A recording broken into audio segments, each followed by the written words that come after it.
Salut, je suis Faustin Loukou, j'espère vous trouver en pleine forme. L'astuce du jour, c'est comment mettre à jour ou modifier une formule en quelques clics. Je dirais même en quelques secondes. Donc là, j'ai mon fichier de suivi des mouvements du personnel. C'est juste un exemple. Donc là, j'ai mon fichier de mouvement qui est rattaché à mon effectif de juin 2023. Et là, je suis amené à faire l'augmentation d'un salarié qui est entré en juillet 2023. Donc, si je retourne sur mon fichier que je mets directement sur matricule, vous êtes d'accord avec moi que l'information ne va pas s'afficher parce que ce fichier est rattaché à l'effectif de juin 2023 dans lequel ne se trouve pas notre salarié. Je dois pouvoir mettre ce fichier à jour en le rattachant désormais au fichier effectif août 2023 qui contient le salarié pour lequel j'ai un changement effectué. Alors, comment procéder à cette modification, cette mise à jour de façon rapide? C'est ce que cette astuce va nous permettre de faire en quelques secondes.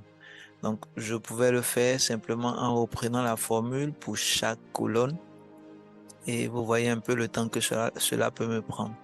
Donc, pour ce faire, l'astuce consistera à sélectionner l'ensemble des colonnes qui contiennent cette formule avec le mois de juin.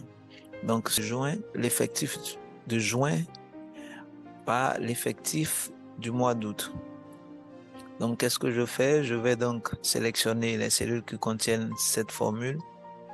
Ensuite, je vais me rendre dans l'onglet Rechercher et sélectionner et cliquer ensuite sur Remplacer. Donc, sur cette fenêtre contextuelle, je vais donc écrire au niveau de Rechercher juin 2023.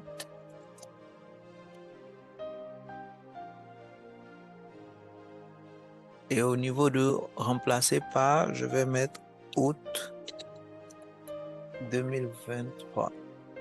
Je dois m'assurer que ce soit écrit de façon identique à ce que j'ai sur mon fichier effectif.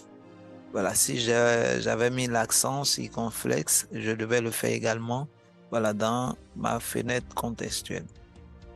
Donc, une fois que c'est bon, je m'assure d'avoir sélectionné les cellules qui contiennent la formule et je clique simplement sur Remplacer tout. Et comme vous pouvez le constater, les informations des salariés 673 se sont affichées. Et une autre fenêtre me fait savoir le nombre de changements qu'il y a eu. Cette action est terminée, 56 remplacements ont été effectués. Donc vous voyez, 56 remplacements, si je devais le faire manuellement, le temps que cela allait me prendre. Et utile pour vous ou sera utile pour vous. Je peux même ajouter le dernier salarié pour, voilà, vérifier que cela a été bien pris en compte. Notre dernier salarié du mois d'août, c'est le 677 qui n'est pas, voilà, dans le mois de juin. Donc là, 677, vous allez voir que ça va se faire automatiquement. Donc, à très bientôt pour une autre vidéo. Je vous remercie.